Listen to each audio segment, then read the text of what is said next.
בוקר טוב,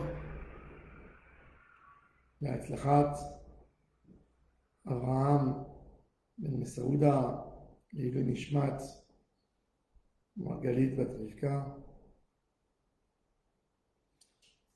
La dernière année des Bnei Israël dans le désert, après la mort de Aaron à Cohen. Bamidbar, chapitre 21.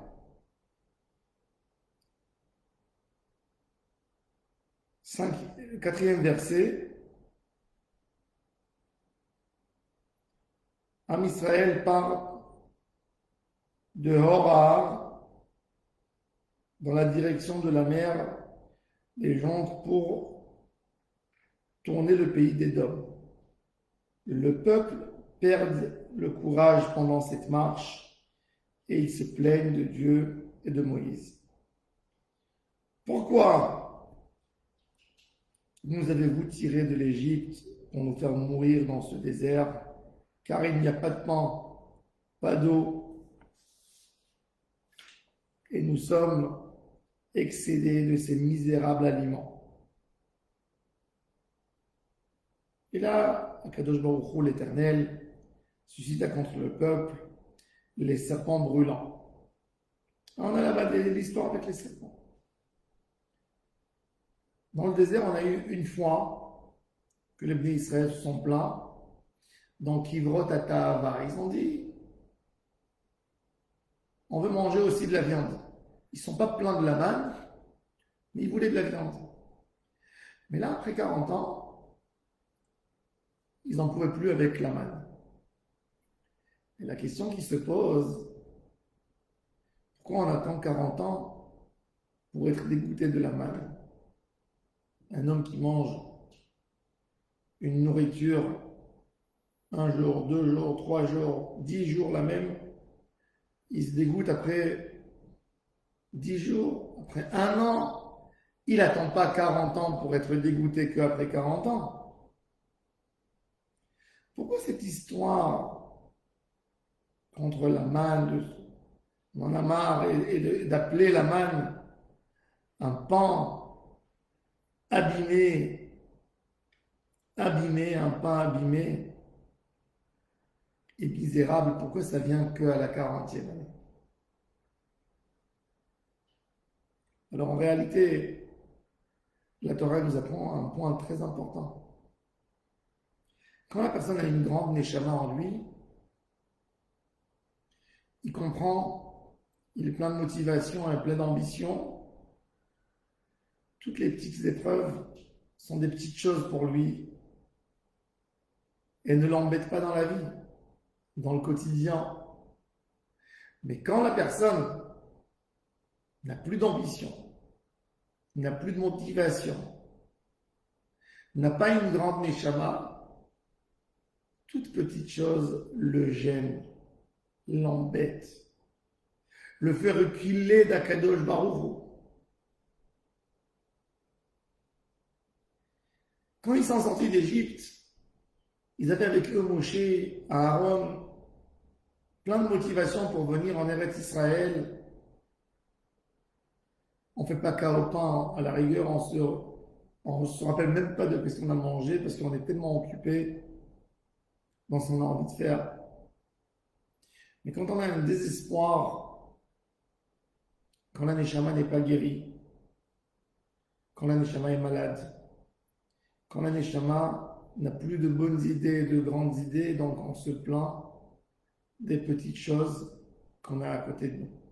Quand les Bnei Israël ont vu que leur leader, Aaron à Cohen, est mort, ils perdent espoir, on n'arrivera pas à notre rêve. Et bien si on n'arrive pas à notre rêve, on commence à regarder ce qui est à côté de nous, et notre pain en fait est un pain misérable. C'est-à-dire que quand la personne n'a pas de rêve dans sa vie, la vie est beaucoup plus dure pour lui.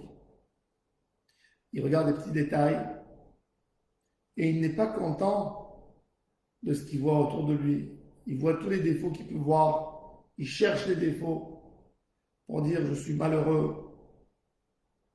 je passe des mauvais moments.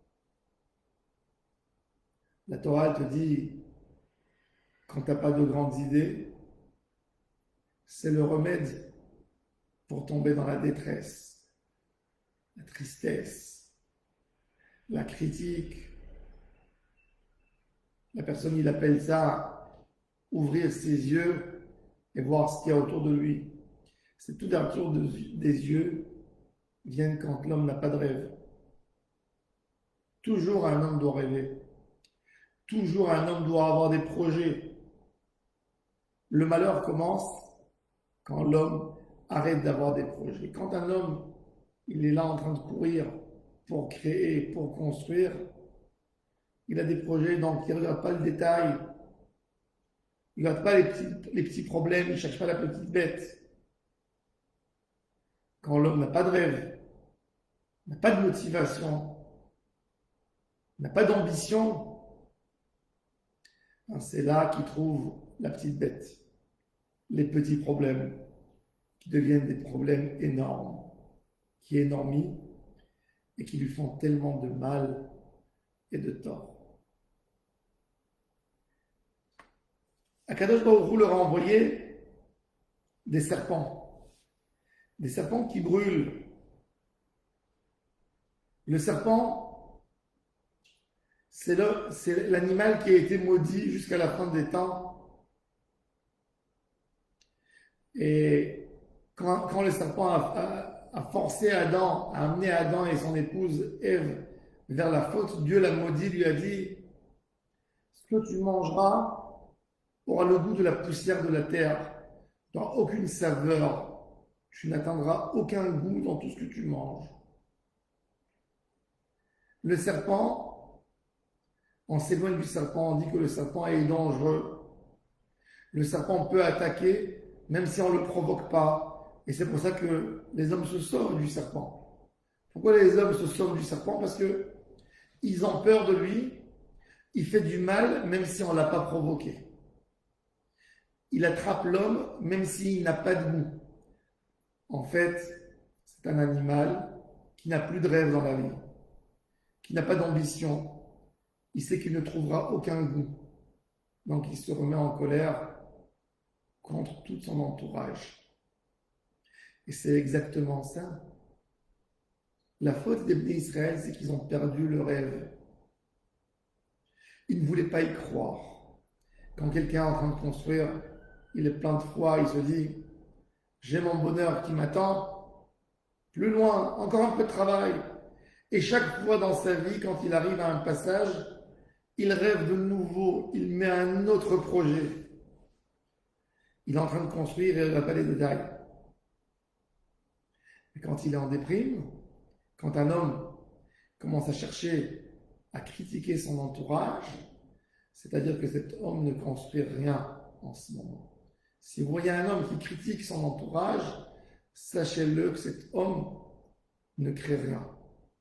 Il n'est pas capable, ça n'est neshama, et il n'est pas dans la construction de quelque chose. Quand tu construis, tu es en train de courir, tu es en train de regarder les grandes choses, tu ne regardes pas les petits détails. Et quand tu regardes les petits détails, et tu critiques, et tu es dans la tristesse et dans la critique, c'est-à-dire que tu n'as plus rien à faire. Que Kadosh Baruch Hu nous sauve toujours de ce désespoir qui tue l'homme, qui le rend un mort vivant, un homme qui peut être assis à la maison sans vouloir créer quelque chose. Un homme peut travailler, peut avoir un magasin, mais il est mort. Il n'a pas de projet. Il n'a pas un programme comment évoluer dans la Avodat Hashem. Il n'a pas un programme comment évoluer, comment faire de sa personnalité une meilleure personnalité. Ça, c'est un homme mort. La Torah, elle appelle les Rechaim des morts. Des hommes qui ne participent plus dans la création, dans la construction du monde, dans la construction et dans l'évolution de leur personnalité. Tant qu'on rêve, tant qu'on a envie de créer, on a envie de construire, on peut atteindre le chemin de la Kedusha. Un mort, ça symbolise la Touma. Arrêtez de créer, arrêtez de construire, arrêtez d'agir par rapport au monde. Ça, c'est la mort.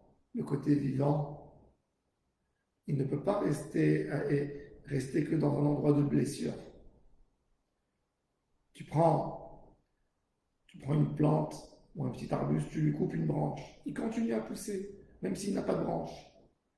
Tu lui as coupé 2 branches, il continue à pousser. Parce qu'il regarde, il a envie d'être un grand arbre. Et quand tu prends un grand arbre, tu as commencé à le couper, pas trop de contrôle. Là, il est blessé. Et quand il perd d'espoir, il ne donne plus des fleurs, ben chaque chose peut lui amener sa chute plus vite. Tant qu'on a des rêves, tant qu'on est motivé, tant qu'on a des ambitions et on a des projets, on ne crée rien. Tu n'as rien à craindre. Tu seras épargné de toutes les maladies et de toutes les choses parce que tu es dans un autre endroit. 40 ans, Israël était dans les rêves, dans des projets, recevoir la Torah, construire le Beth Amikdash. Ils ne se sont même pas rendus compte de qu'est-ce qu'ils mangent. À un petit moment, ils voulaient manger, ils ont langui le goût de la viande.